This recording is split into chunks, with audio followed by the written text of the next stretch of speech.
All right. Hi, everyone, and welcome.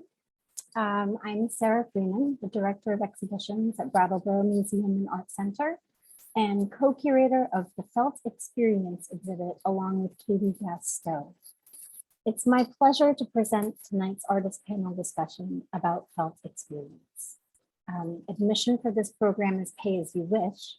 If you'd like to make a donation to Brattleboro Museum and Art Center to support this and future arts programs, you can do so at brattleboromuseum.org/support.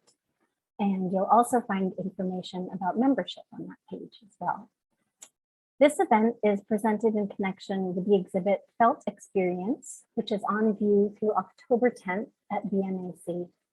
In tonight's program, we'll hear from the artists about their work and the exhibit at BMAC, and we'll finish with a Q&A with all of you. You're welcome to ask questions at any time, and we'll save time at the end for the artists to answer them. To submit a question or comment, if you're here via Zoom, please use the Q&A button on your screen. If you're watching on Facebook Live, you can type your questions or comments there, and we'll keep an eye on that too. So with all of that housekeeping taken care of, I would like to ask the artists to turn on their cameras and mics while I introduce them. Let's see if they start. Here they come. Yay! So they are an incredibly distinguished and busy bunch of people. So their bios are very long and impressive. So I've had to condense them a bit. So we have, we've got Marjolein here. Maybe Marjolein, can you turn on your camera? Okay.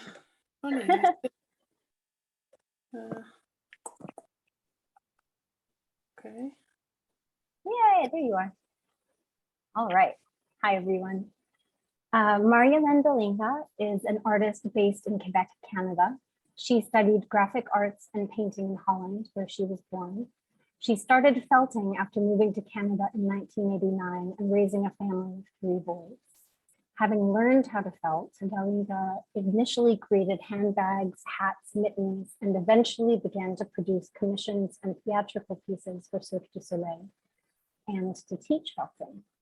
She now leads workshops and exhibits her work internationally. The list is very long, the list of exhibits and venues. So I'll let Marjolein talk a little bit more about that later.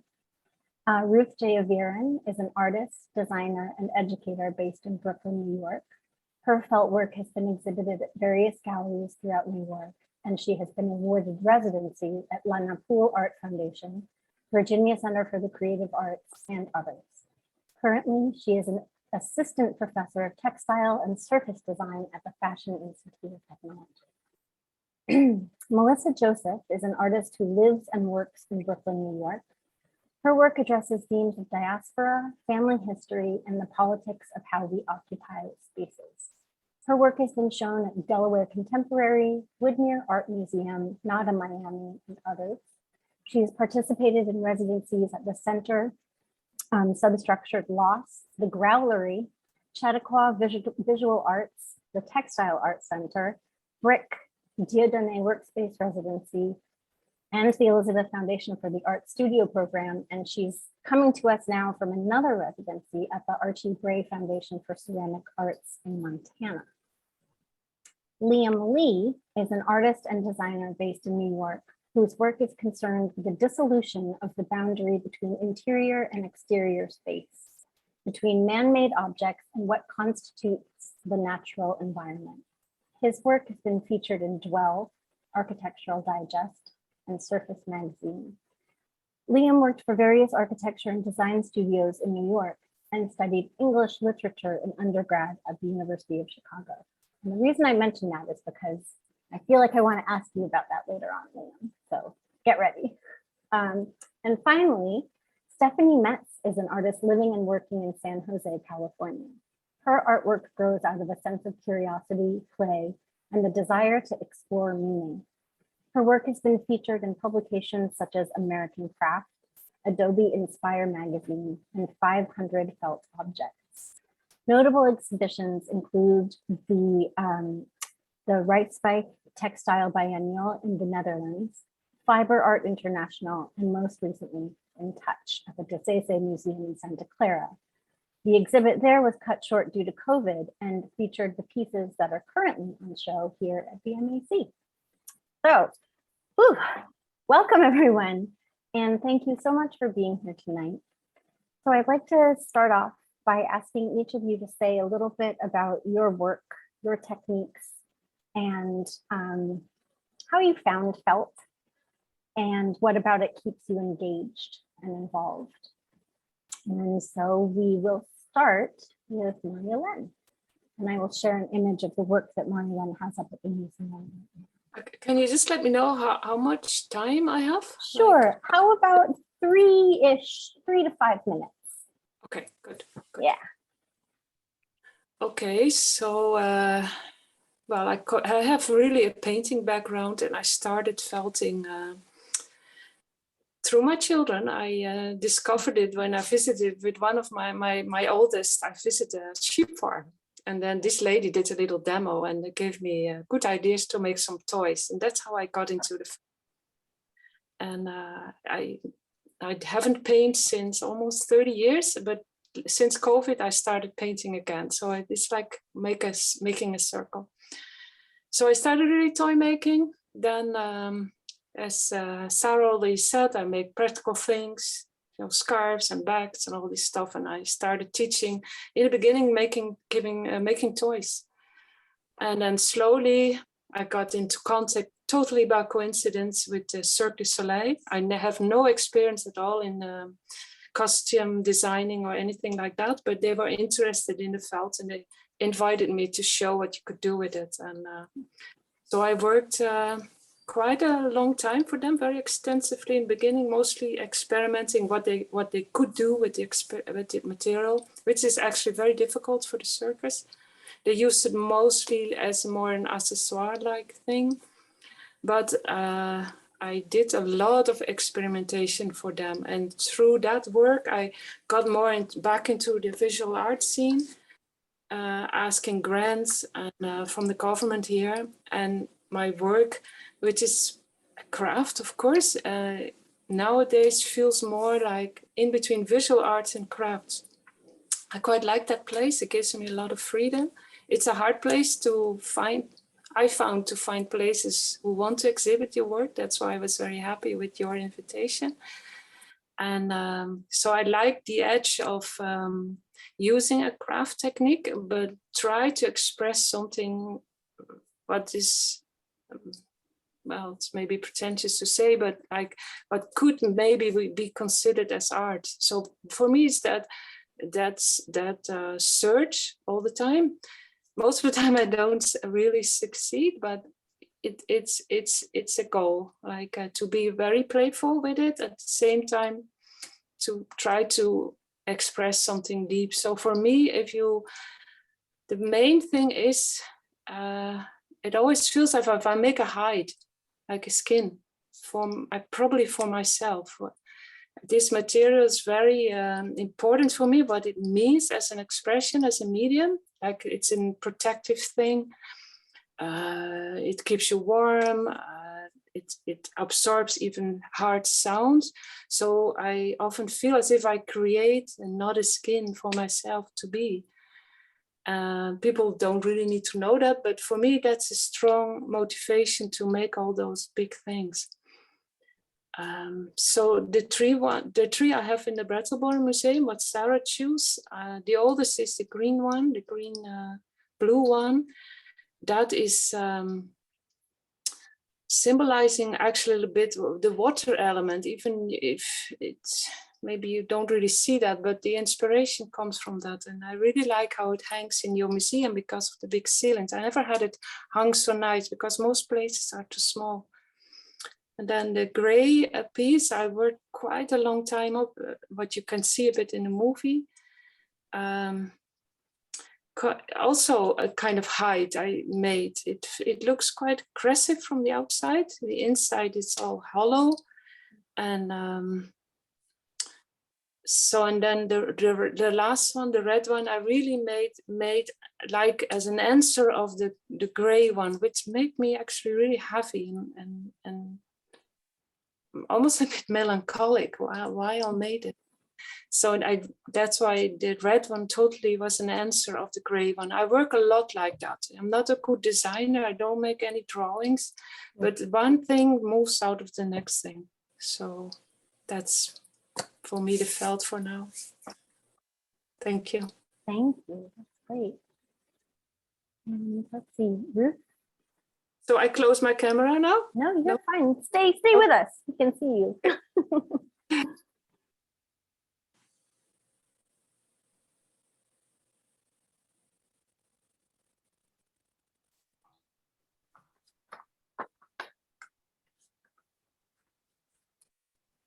Oh, right. And Ruth, do you have any, were you going to share some images? I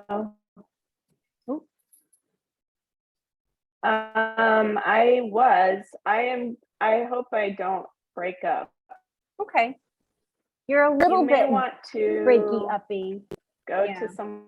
Sure. Melissa, why don't we switch to you since you're right below me in my screen? Sure. I didn't bring extra images, so I'll use the install if that's okay. Sure, no problem. 1 second. I'm gonna leave and come back. I'm gonna Okay. switch my We'll figure it out. Wi-Fi. Sorry. So I think, okay, so here are two of yours, Melissa. Yeah. Perfect. That's a good place to start. So I am an artist that I was trained as a textile designer in my 20s and worked as a surface designer for a few years. But I never learned felting. It wasn't something that was in my family or that traditionally I had access to. And I've found about felt, that's the main way that it gets transferred from generation to generation is traditionally or through family. So I came from a crafting family, a quilting and cross stitching background, but it's kind of like definitely a different language to do felting. So when I was doing a residency at the Textile Art Center in 2019, I saw someone wet felting. I had seen felt, but didn't really understand what it was before, but I saw someone wet felting in the Textile Art Center.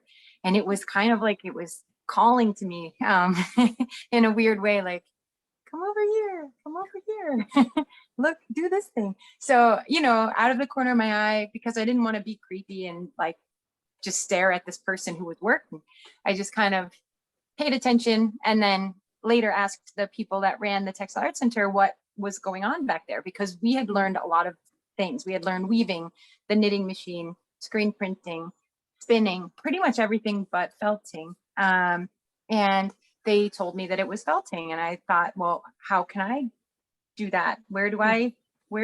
How does that happen? Please. So they told me I could take a class if I wanted.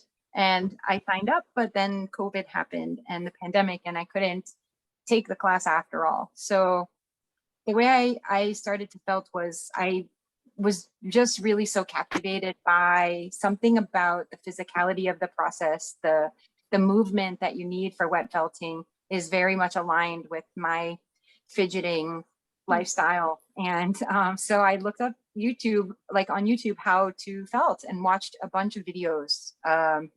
Everything was making things though. Nobody was just like felting for felting's sake. They were felting objects or utilitarian things or felting around rocks or soaps but it was okay. It was enough to get me started. And I started felting and I have not stopped since. It's been now almost 3 years or something. Yeah. And well, I guess 2.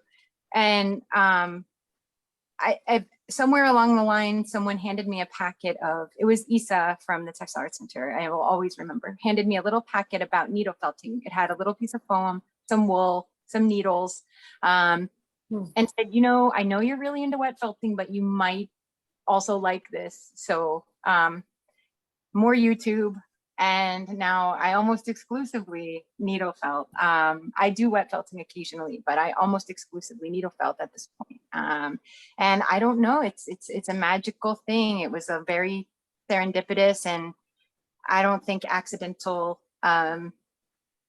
connection that I was able to, see this thing. And, if we listen to our bodies, they tell us the things that we need. And mine told me that I needed this thing. And it's been feeding me for the last 2.5 years. I love it. It's like a native language. I can do almost anything, I think, through felting.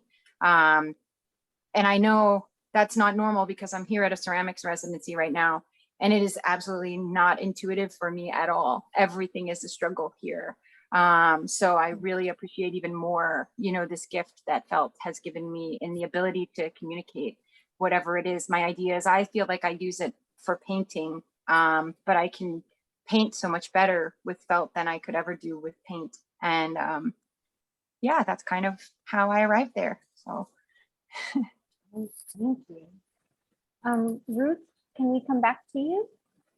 I think I'm okay now, if All you can right. hear me. Yes, you can. Sorry Great. about that. No worries. Of course, it's like right at the time you're supposed to talk. I was like, your internet's unstable. No worries. It's all good. Zoom now. problems. Yeah.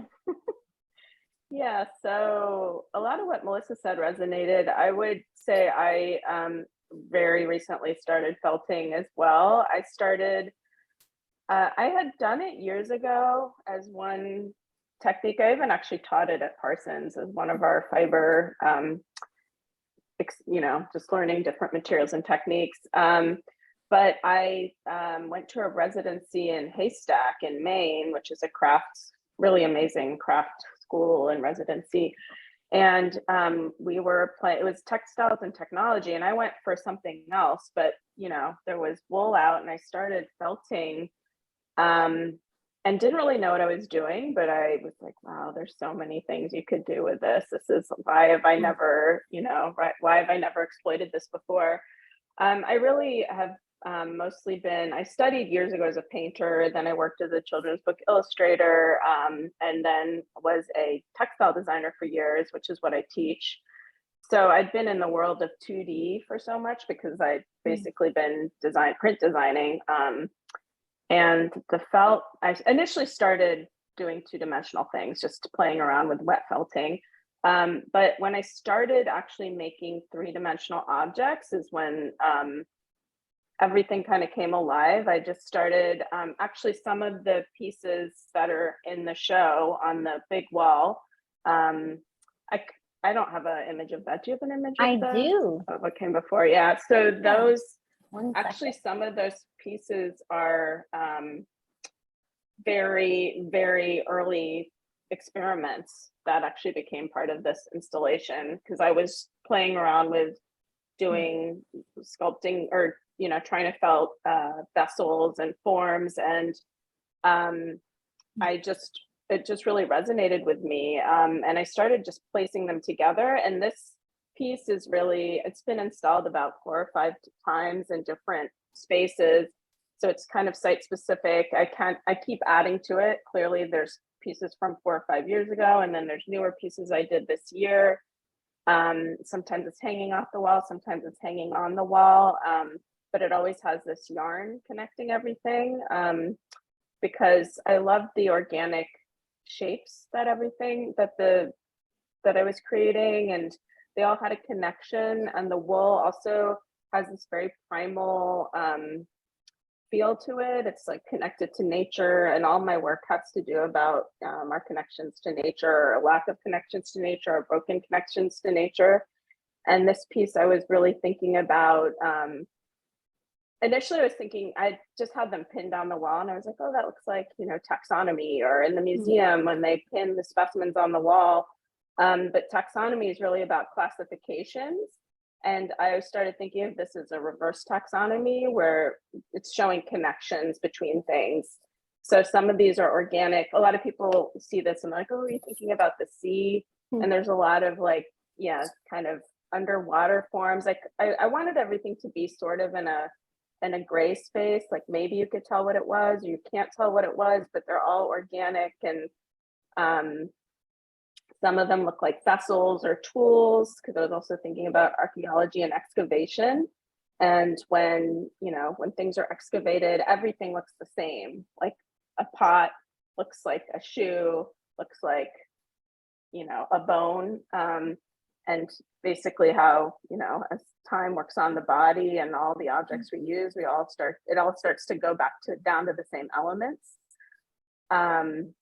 So yeah, and I was thinking about that Andy Goldsworthy quote, artist, who talks about, you know, we are nature. So if we lose our connection to nature, we lose our connection to ourselves. And that's something that I'm always thinking about when I do make work. And I think the wool has really been like this key for me to accessing this theme that really resonates with me, because it's so, yeah, like I said, it's primal, it's connected to nature, it's got a spiritual quality to it, yet it's so flexible. You can kind of do so many things with it. I think of it kind of as a magical material. And I feel like I really do feel like this, like sounds like a nice thing to say, but I really feel like I collaborate with it, because I do sketch loosely, but I don't over plan. And usually I don't really know what I'm doing. And I really enjoy the process of wet felting, because it's got this element of chance, so that sometimes you don't quite know what you're going to get. And I like that. I like then working with what the wool has done. It shifts, the fibers shift around and do their own thing. And other people control it a lot more than me. But again, I've only been doing this for 4 or 5 years. And I actually enjoy that, keeping it very loose. And again, working with what happens when the wool kind of does its own thing, rather than trying to control it too much. And that might be a reaction to working as a designer for years. And now I like this flow. So yeah, so that's really mostly what I think about when I do work. Yeah. Thank you. Let's see. And Liam, I know you have some images.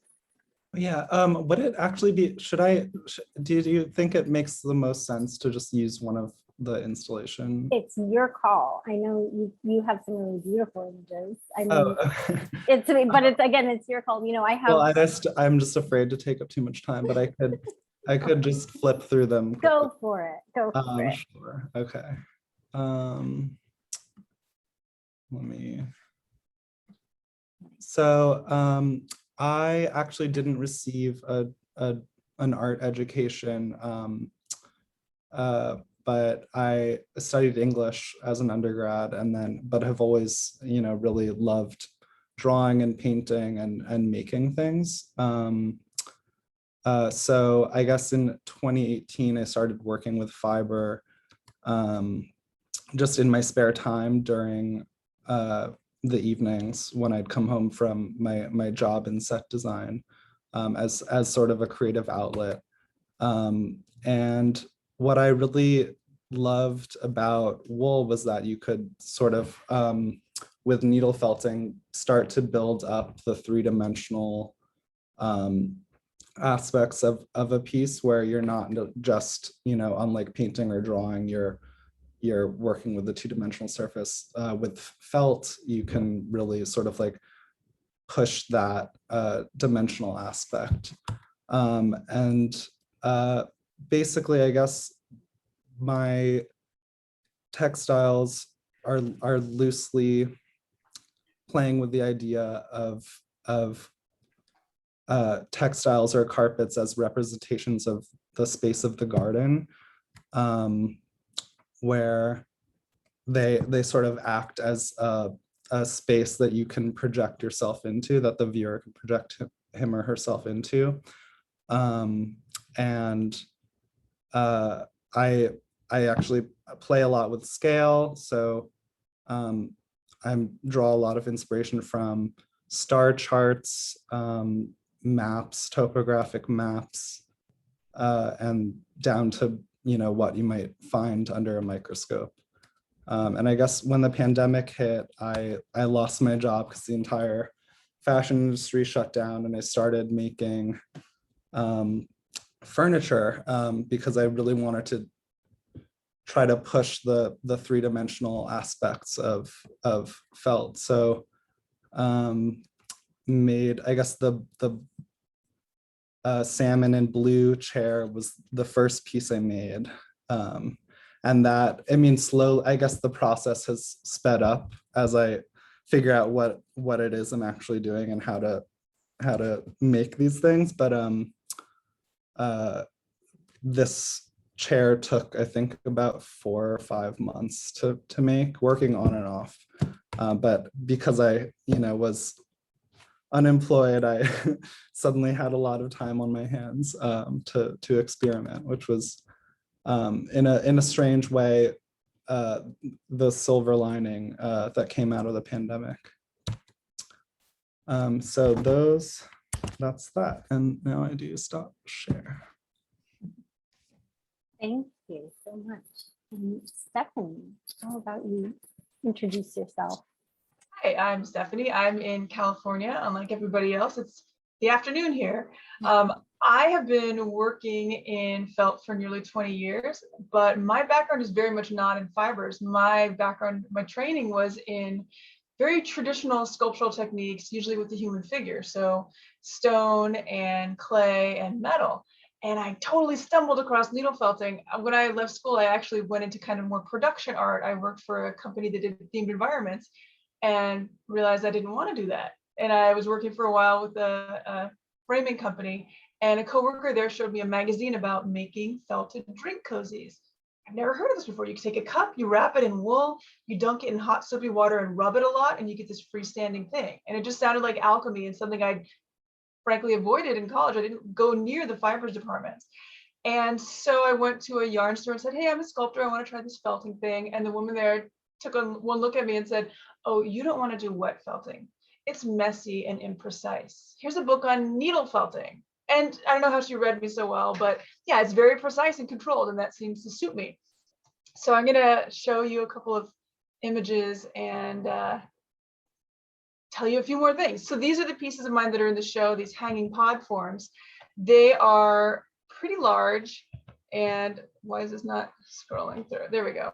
Human sized, and they are actually made to be touched and hugged and interacted with. Now, when I first started out, I was just sort of playing around with this material. I didn't take it that seriously at first, and then I tried to kind of, instead of the kind of dolls and toys, which were all that I had seen in felt, I started trying to treat it kind of like the other more quote unquote noble materials. So I was kind of trying to replicate some of the forms that I'd seen, like marble, but doing it with felt. And these are the basic tools. So if you don't know anything about needle felting, it's these really sharp notched needles. And when you poke at wool with them, you tangle the fibers and mat them into forms. It was developed for industrial use. So these needles would come down straight up and down and make sheets of industrial felt. But when you use them in your hand, you can work three-dimensionally. And it's just so intriguing. It's kind of like clay, kind of like stone, kind of like metal, but not like any of those things. And with this material, I really found my voice because I've always been interested in natural history specimens and the evidence of other creatures in the world and how we interact with them. So the idea of ridiculously overbreeding things, when you create it out of this material, it's also soft and organic. It just was such a perfect marriage. And, got, kept venturing into more fake science, fake natural history, kind of going along the edge of kind of unsettling and playful at the same time, seems to be my wheelhouse. But throughout, people have always wanted to touch it. And so I finally decided to make some work that would invite people to touch as a way to create connections, because especially with a lot of political upheaval, there's people that are so divided, and I didn't want to make work about the divisions. And I remembered how at openings, people would always be hovering over my work wanting to touch it. And when I would say, I'm the artist, if your hands are clean, you can touch it, people would get so excited and turn to their neighbor and share that experience, whether it was a total stranger or someone they knew. And so I thought, well, maybe I can harness that with this, but go a lot bigger and get people to interact with each other and just be really present through the really novel experience of getting to touch these things that are also kind of mysterious and sort of familiar and sort of not. And so this was the In Touch pieces were about 2 years in the making. And as Sarah mentioned, they were first displayed right before, 8 weeks before the pandemic. So sadly, they didn't get as touched as they could have been, but it's really great that they get to be again. Now these are huge, so I want to run you quickly through how I made one of them to give you an idea. I am kind of a planner, so I sketched all these things out because, as Liam mentioned, it takes a very long time to poke and poke and poke a needle felt. So to make these, here's an example of one of them from the first sketch. I made small patterns and then I scaled them up and I cut them out of this really thick industrial felt. And then I stitched it together, and it's kind of like slabs of clay. It's so thick and holds its shape really well. And then I stuffed it and had a cable anchored inside of it. And then I started needle felting over the surface. But there were 12 of these and they're huge. So I also brought in people to felting parties at my studio, just not even other artists, but just, people from my community who were interested, got to come in and helped me stab and poke the wool to cover these things. And that became a huge part of the whole connection of this project too, not just in the final iteration, but getting people to come in and help out of all different ages, all different backgrounds, who are really enthusiastic to get hands-on and be part of this. So you can see, it's a long process of adding the wool and then finishing it and, giving it the kind of surface that I wanted to get to the final finish. And then this, I really love this second location for half of them at least, in this beautiful space where people are once again invited to come and touch, because I think it's just such a basic human desire to, use your sensitive fingertips to experience how the world is. And so it's been really great to get another chance for these to be out in the world, because the material itself just really drives me. And I think I have a lot of patience for needle felting. I've done a little bit of wet felting, and it's so it's totally not my way of doing things. And so I respect and admire all the different ways to play with this material, because it's endlessly interesting. Thank you. That's great. Whenever I hear you all talk about the magic and the alchemy and the kind of, the way that the material guides you and sort of talks back to you, I think it's so fascinating. And I also am really intrigued by the role that color plays, or in Stephanie's case, the absence of color, those white pods. I would know white is a color. Yes, it is all colors, right? It's that situation. And I wonder, Liam, when you were sharing images of your work, it's just this incredible range and, the combinations that you're putting together. And I just kind of wonder how you approach that. I think it's at this point, it's very much like I have all of these scraps of wool of various colors in my studio. And I'll just sort of figure out a color combination, I'll put a few scraps together and see what works. But I think in the beginning, it was much more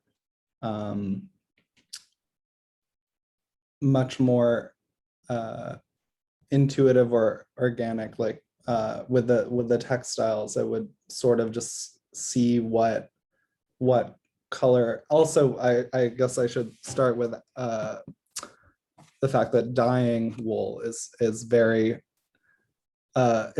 can be a very exact science, but I am not an exacting person when it comes to trying to get a specific color. So because depending on what temperature you introduce the wool, or how much of a certain pigment, if you even just add half a scoop more wool, dye, it'll just completely change the color.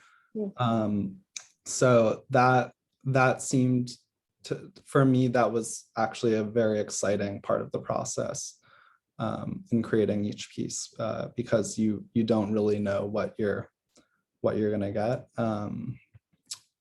I guess as I've continued learning, I'm getting slightly better at color matching and making with each dye batch, getting a little more consistent, but I still enjoy just throwing a ton of pigment into a pot and seeing what comes out. That feels very alchemistic. Definitely a lot of chance, some chance. And Marjolein, are you you're on mute, Marjolein.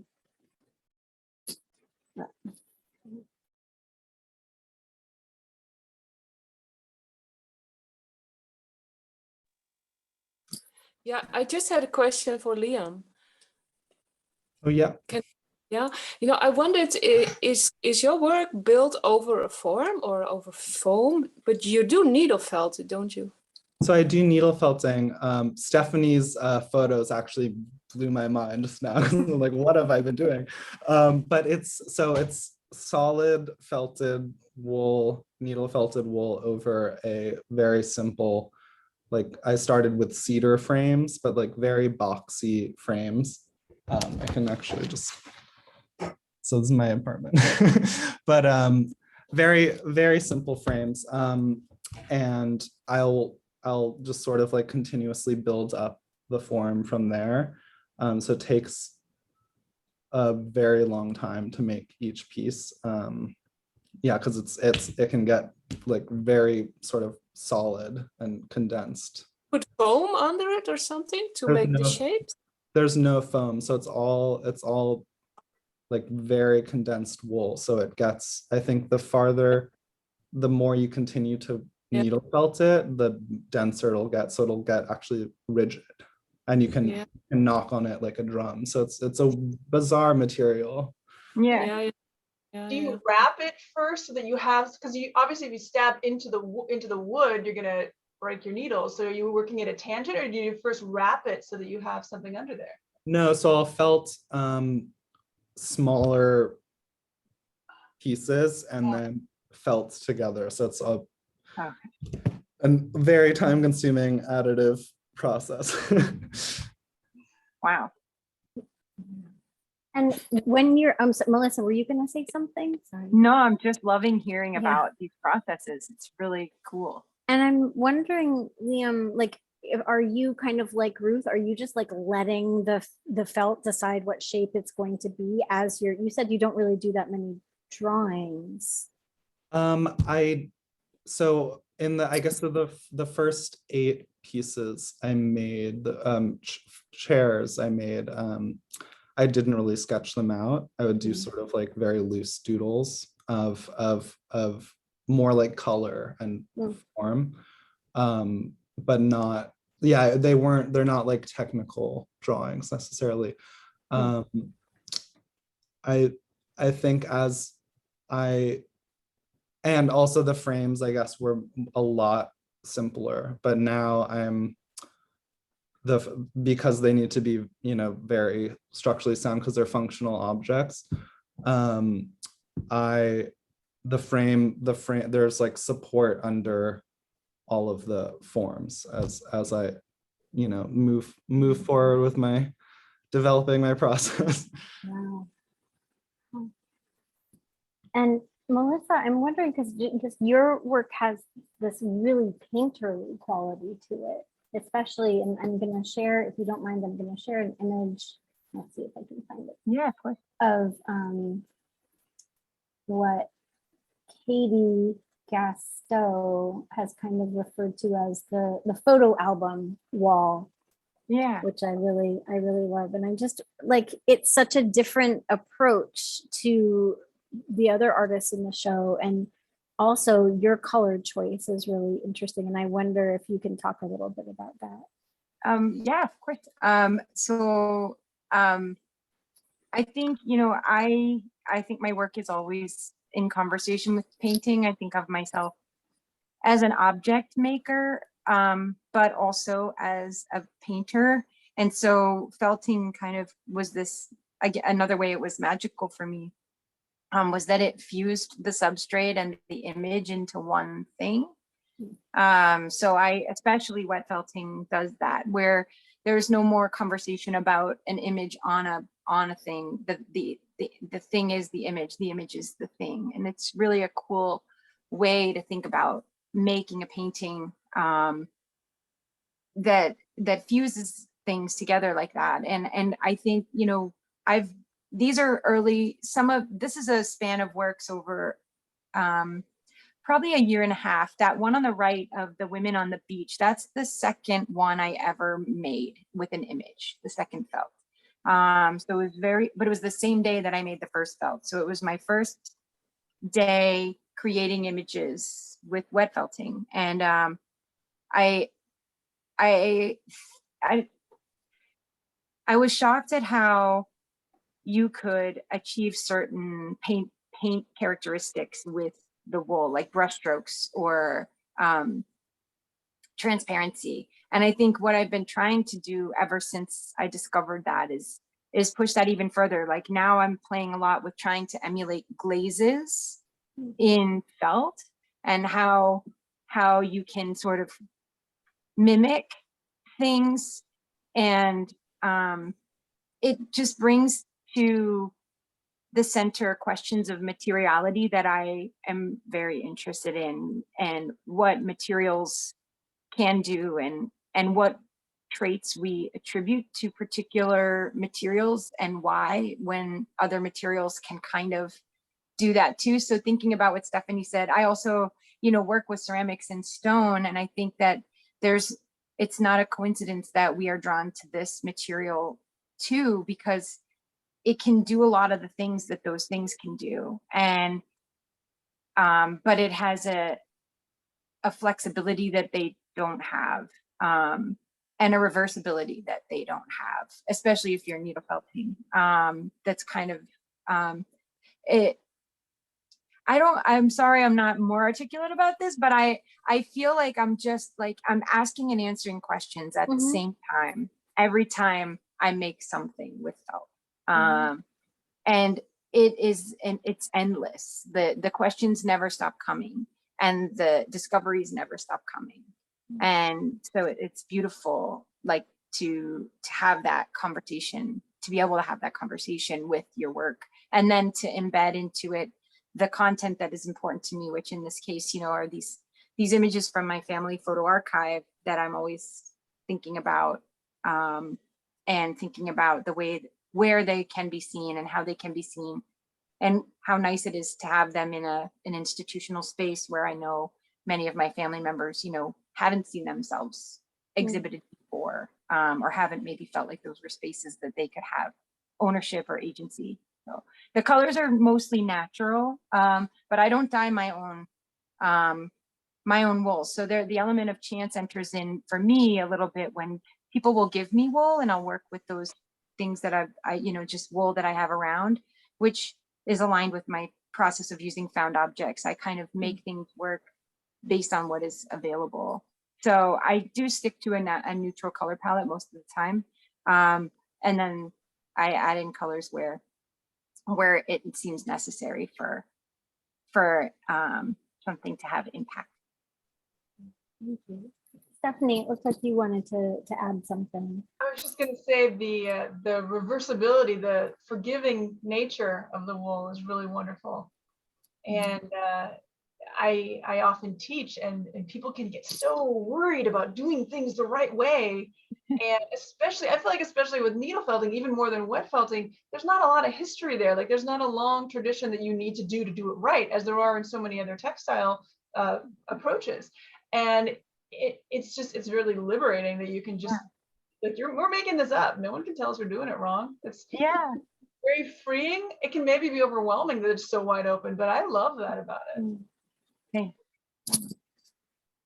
Marjolein, this isn't necessarily related to color, but when you were talking about seeing the gray matter piece, you kind of mentioned a feeling of melancholy that piece evokes, and I wondered if you could talk about that a little bit. Yeah, I think it's the color. We were talking about color, but for me the color is very important. It's mostly quite colorful, but yeah, so I think that's why it pulled me down. And that's why I started even adding in this piece blues and very pink colors, but out of a pure need, because my first design was really gray, more gray than it is than this piece. But yeah, what I found, because you're mostly needle felters, but what I found so fascinating as a painter, because I also consider myself a painting, when you wet felt, and when it mixed together, it actually winds together, not like paint, but it curls around each other, what gives like an optical illusion of another color, which I found totally fascinating when it's wet felting. So I felt never with a needle. I quite like not to have the control, but for me the most interesting thing is yes, form in repetition and the color, what it does when it mixes. But it makes really strange colors I could never think of, and I still have that with every piece I make. Yeah, so that's the color is absolutely a drive for me. Yeah. Thank you. And more, just since we're here on the color kind of color wheel, Ruth, I know the piece that was kind of in progress when we were first working on the show, Gleaming, you weren't sure you were going to even add color in there. And I'm going to see, I think I have an image of that here.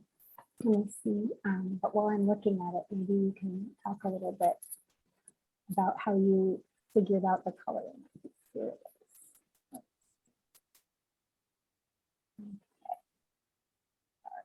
Bear with me. Okay, you kind of see it here on the right edge of the screen. And you're on mute, Ruth. Oh, sorry. I was talking and I'm like, oh. Total newbie mistake. Oh, I know.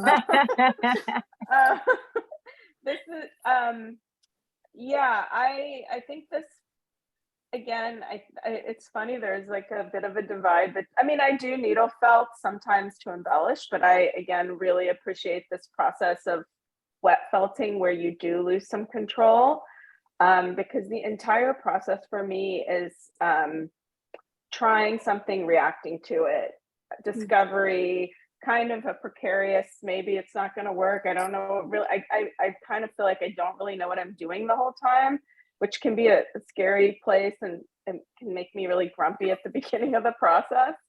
But I find it's really important for me to always be adjusting and reacting. That's why I do very loose sketches. Sometimes I don't sketch because I want to have that lively feeling of it's happening in the process. And I always, while I'm working, I'm always repeating this mantra that some designer said years ago: making is thinking, making is thinking. So I could think all day long, I could plan all day long, and usually the work that I do that way is not as interesting as when I just make something, react to it, and that's part of the thinking process, is actually doing the thing, which is something I tell my students too, because they can just iterate all day and then they don't actually, a lot of times these things don't even turn out the way they plan them. So the piece on the right, the tubes, it started out as just a black and white piece, and it's a little hard to see it here, but I was just planning on doing like a kind of repetitive piece that kind of evoked bones and trees, and some people had said mud daubers, nests, and just some organic form. But it was springtime, and as I was making it, I was like, everything's green outside, like everything's starting to bloom. And what if this started to turn into a piece that's more about regeneration and growth, and the way nature can kind of take hold even in a environment that looks kind of dead. So as it evolved and as it goes up the wall, I slowly incorporated some green silk into it. To me, I also have these crazy monstera plants. I guess we all got plants during the pandemic, and my plants are kind of going bonkers now. So I was really looking at those plant forms too. So the end of the piece to me looks like a monstera plant. But I think color is, a lot of my earlier pieces have been in black and white, and I'm very sensitive to color. I love color, so I'm very careful with how I use it. I mean, it has so much symbolism and meaning. So I do use a lot of red, and it always evokes the body, and felt already has that kind of body skin. Marjolein said that, like that skin feeling, the flesh feeling. So I think you can really employ the color really well with felt, and the wool takes color so well. It just, it's so matte that it just soaks in the color and really show, like colors are so vivid. You can see that in Liam's pieces. Like color is so much stronger than it would be if it was a different material. So I think it's really exciting to incorporate color with the wool. So before I'm about to kind of shift things over to some questions from the audience, but before we do that, I wanted to just kind of take a moment to acknowledge the extreme amount of labor and like physical labor and, you know, mental labor, and over the past few years, probably like emotional labor that this work has taken. And so often it's done in solitude. And I know, Stephanie, you kind of were like bucking that trend, you know, inviting people into your studio and kind of making it into a community. And I know, Melissa, that you've been doing a lot of like residencies, so been kind of working in company with people, but not really, you know, working with on your work with people. And Marjolein, I know you told me the many hours or months that it takes to make some of the pieces that are in the museum. And I just wonder if anyone has anything to kind of, I don't know, to say about that, whether it's sort of like, yeah, it's a total drag, or if it's kind of like, this is actually like therapeutic and helpful interior time. I would say both. As for having people help me, that was really new and a little scary, but then it ended up being pretty wonderful. But I've moved more to the extrovert side than introvert, I think, but I still need a lot of time alone, and working alone is really good too.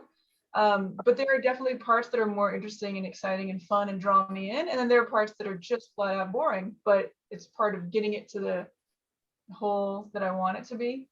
And I do a lot of listening to audiobooks when I'm working, partly because the whole thinking is making and making is thinking. I found when I try to not listen to audiobooks and really try to think artistly thoughts, I would just get in my own way too much. And so having another thing going on allowed me to kind of respond to the material more and not be second guessing myself. And so that was kind of weird when there were other people helping, like trying to figure out without being too, without obsessing over it, you know, letting yourself work when it does take a lot of time. But yeah, without the help of people on that big project, I would still be working on it. And Liam, so you had been kind of working in design studios, architecture studios, which feel like quite collaborative environments. Oh yeah, so I think well, now currently I have 2 studio assistants who are helping pick up some slack, because it is a super, you know, can be a very solitary process. Definitely during the pandemic, I think it for me was actually a therapeutic thing to be able to make something and fill the time to have something to do while you were alone. So but yeah, now I'm definitely glad to have as much help as possible. Yeah. I can imagine. And just another question from me before we go on. I just kind of wonder, like, whenever we do fiber or textile shows at the museum, we get this absolutely incredible response. And there's this really, really strong, you know, community or world of fiber textile artists out there who really, you know, embrace the work. And I wonder if you all kind of feel like you're part of that community, if you've kind of found your like fiber or textile, you know, people. And I hope that, you know, now the 5 of you are kind of bound by this network of felt now, but I'm just wondering how that's worked out for all of you. I was Yeah. really excited about this show just because, well, two things. One, I think, you know, especially after COVID, being so removed and like not able to see and touch people, I think, you know, there's definitely a renewed sense of like that sense is needing stimulation. And I think fibers really speak to our, you know, you can feel it physically and emotionally, unlike the other senses. You know, your touch does double duty, and I think it's really feeding people in that way. But I was so excited about this show in particular because I think a lot of times we get lumped into maybe a textile umbrella that doesn't quite fit, because the language of weaving, for instance, is so different than the language of felting and the language of knit or other sort of structural textile processes. They, you know, they all have a different attitude, I guess. And so, I mean, just weaving, for instance, I could never be a weaver in a million years, right? I admire and love weaving, but it's a completely different thing, and it carries a different history. And so this is a really, really lovely group to be a part of, because this is showing you the versatility of this one particular process that has, you know, its own universe. I also think it's really exciting to use materials that everyone, it's like ancient technology. I mean, all textiles are ancient technology that everyone interacts with and we all use, and very few people think about. So it's really, really cool to take this material and completely do different things with it. And I mean, the show is so well curated because it's just a great spread of what you can do with this material. And that it's so, like Stephanie meant, you know, a lot of these techniques are industrial techniques. The needle felting is like an industrial process, and wet felting goes back to Mongolia and ancient times and making shelters and yurts and things. So it just spans so much history, technology. It's just so exciting and interesting. And I think it's been a very underutilized form material that I definitely think a lot of people are starting to get interested in, which is really cool. I also feel like there's less of a respect for wool as a material here in the US. I know that in Scandinavian countries, there's a lot more appreciation for it, especially, you know, there's more history and there's more value to it, both in textiles and in furniture and in all sorts of different ways. So it feels like a lot of it is kind of educating people about what wool even is and what felt even is. And that's kind of interesting. It's a good opportunity to kind of reset or introduce people to it. Yeah, it has something really simple too. It comes from a sheep and it's not complicated. Even technically, I don't think it's complicated. It's so that's very accessible to people compared to other art forms. But the difficulty is in the art scene, I found, to get the respect. Often it's seen as poor materials. A lot of galleries don't even want to represent your work. So it works on both levels. Yeah.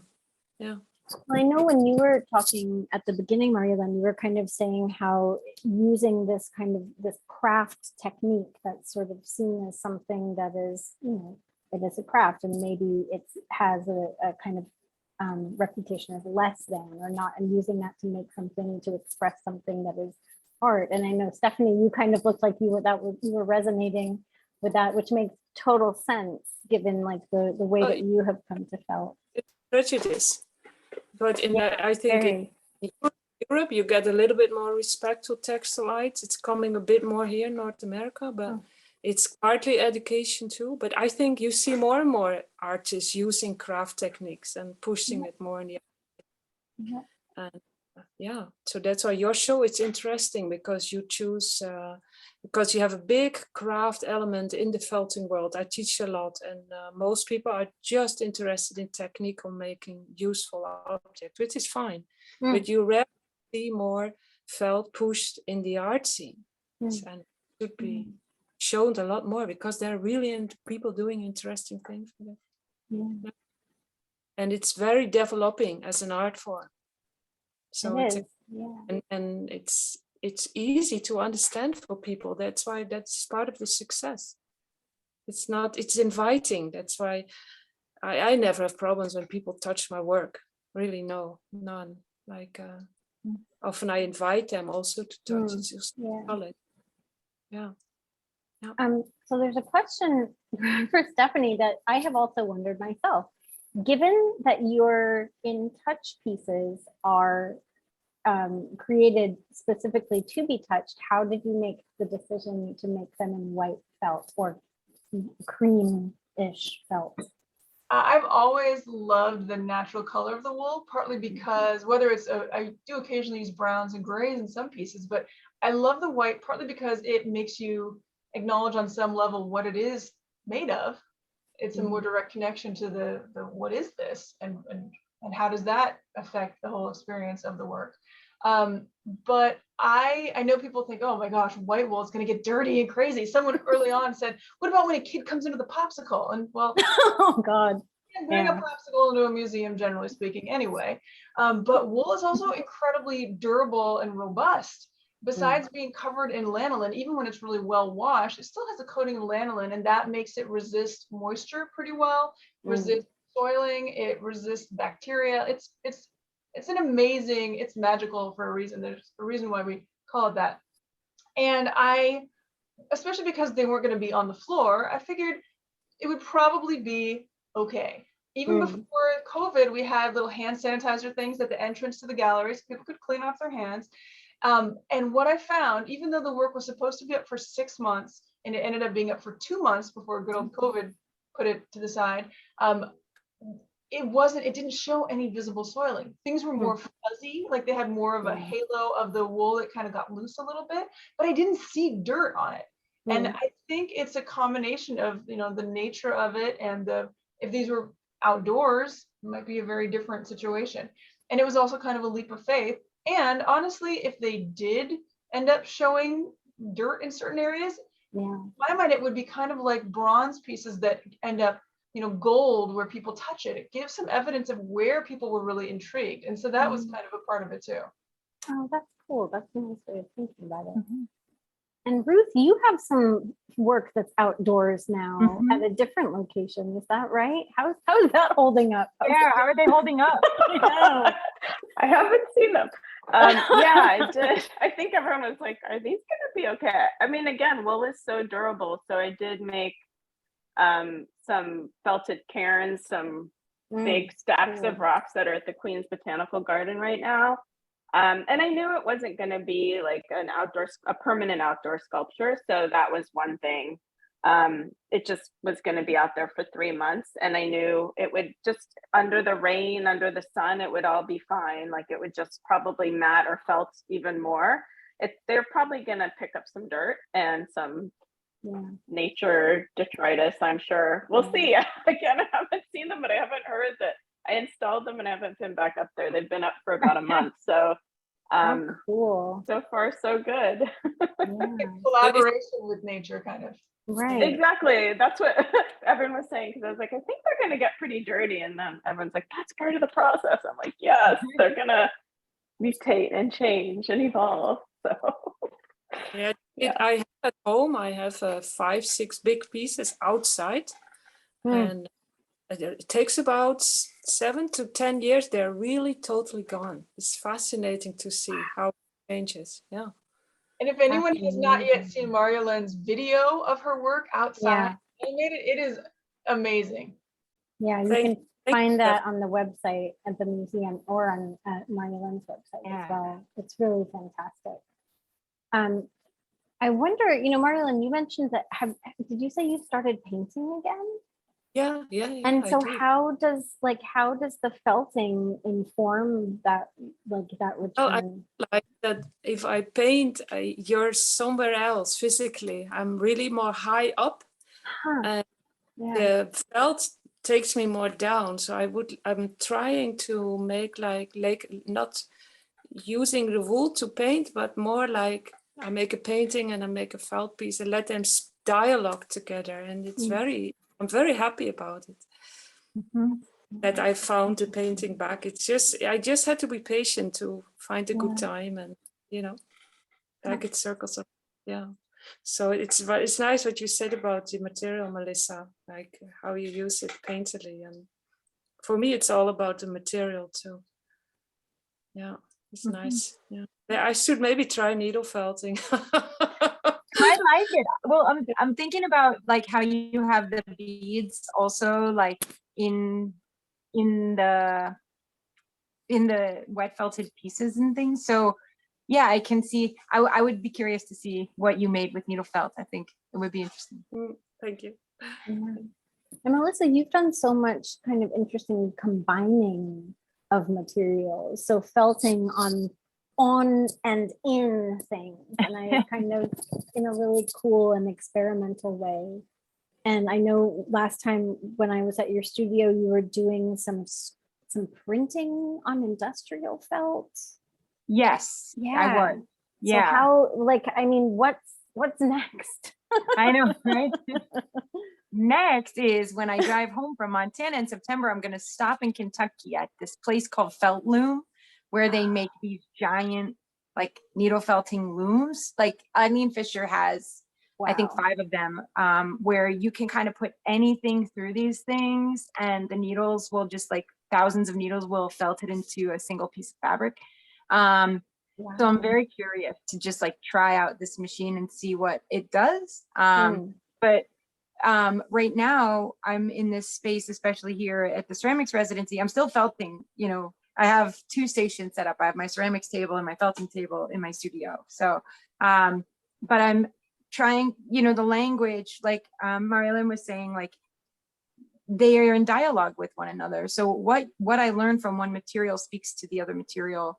And I'm trying to find a way to fuse them in a way that is seamless, but not, I guess, like not seamless literally, but seamless where you can see them and feel that they're cohesive together. And that's been very exciting for me. Just, I think, being biracial and like code switching a lot. I do it with art materials too. So it's this interesting way to take 2 totally different things and make sense of them together.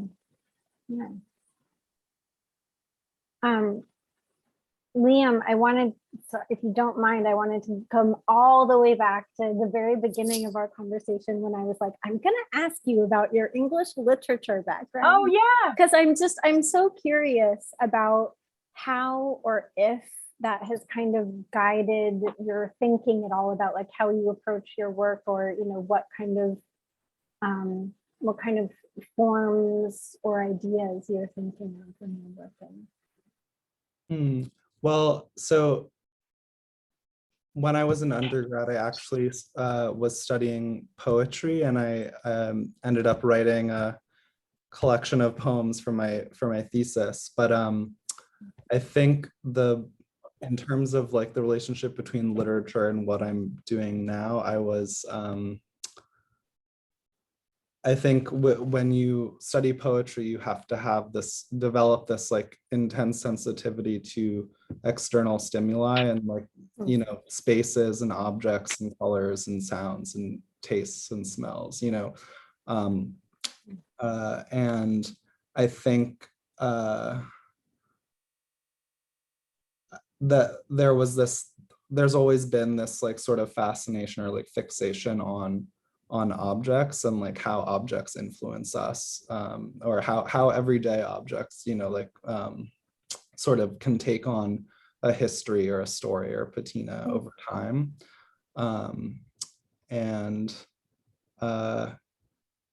Yeah, I guess that I'm hoping I sort of works. Your question. Nice. Wow, I just find it so fascinating that you've all come from such different places, different backgrounds and kind of influences, and you're all doing such absolutely incredible things with this material. Do you all have any questions for each other? might not, I mean, because I know, let's see, Liam, you haven't yet been to see the show. So you haven't been in the space, but I know when Marjolein and Ruth were there, both there installing, that was a really cool, fun time. Everybody got to see, how the work came together. And then Stephanie and Melissa got to come and see the show. But I was just wondering if any of you have questions for each other, please chime in. But if not, I'm gonna finally let you go, go and have your dinner, or in Stephanie's case, get ready for dinner. But yeah. I've really enjoyed. I'm always so intrigued by how people make things, because I love the hands-on making. So it's been really fun kind of hearing more about how each of you do your work. And I like to peruse people's websites too and see if there's I love process. I'm so curious about other people's process. And so and even just looking at your work in person and imagining the process is really satisfying for me. So it's just been a really wonderful thing to get to see your work in person. If you can go to the show, everybody go to the show. But it's just really enjoyable to see the evidence of people's handwork like this. And so I'm looking forward to seeing more from each of you. Yeah. Yeah, I also really love that a lot of us, I mean, most of us are self-taught in this world of felting and the world of YouTube videos, like watching a YouTube video for how to make a toy, but actually then making something else, I think is really fun. It just feels kind of renegade or something. Yeah. So it's cool that I don't know. And I think it was Stephanie that mentioned, there aren't any rules. Like a lot of it's, oh, there's my cat who also his hair gets felted into many of my pieces. But yeah, I think it's really exciting to feel like you can kind of, I mean, you can do that with any material, but there's a feeling of a newness that you can kind of try anything and break different rules. There aren't really any rules, so it's a really cool medium to play around with. I think that's a really good note to close on. Unless, Yeah. I mean, So yeah. I really want to thank you how you get us together too, because you talked about the isolation, and just to share it and coming to the museum, for me, that's very important to me, because it's true. Often we are quite alone with this, and we are in our studios with our stuff. And so it's a good thing also that you organize this panel discussion, and that. Thank you for being here. Quite exceptional, the follow-up, because often you bring your work and that was it. You never meet the other artists. No, it's true. Yeah. Yeah. I want to echo that. I'm sure we all do the thank you. It's so amazing. And I don't know other places that are doing just felt, it was really, I don't know. I feel like it was a risk, and I'm really excited that you were, that it was something you were interested in, and that you gave us this space. And like Katie said, there's not a lot of writing on felt, There's not. Yeah, contemporary, it's a space that there's a lot of mining to be done, and you're starting it. Well, thank you all for doing the work that's making it happen. It's really exciting. Well, and it's an honor to be among this group too. You're all people whose work I knew of, and so I'm just really pleased to be showing with you. So thank you, Sarah, for bringing us together. Hey, congratulations. Definitely. Thank So you. thank you, Liam, Stephanie, Melissa, Marjolein, and Ruth. And please, everyone out there, come and see the show if you haven't seen it. If you have, come back and bring your friends. It's at the Brattleboro Museum and Art Center through October 10th. So there's still time. And what I really love is that this is a show that people come and they want to felt. They get really excited about it. So we are selling needle felting kits, and maybe some of you wet felters here can kind of, help push things in that direction. But it's really exciting. So maybe there will be like a big burst and increase in the felting community. And thanks to all of you. So yeah. A movement. A movement, yes, a big felting movement. But yeah, thank you all so much for being here tonight. It's great to talk with you all. Thank you so much. Yeah, Thanks so have much. a good night. Take Bye, care, everybody. everyone. Bye-bye. Take care. Bye-bye. Bye.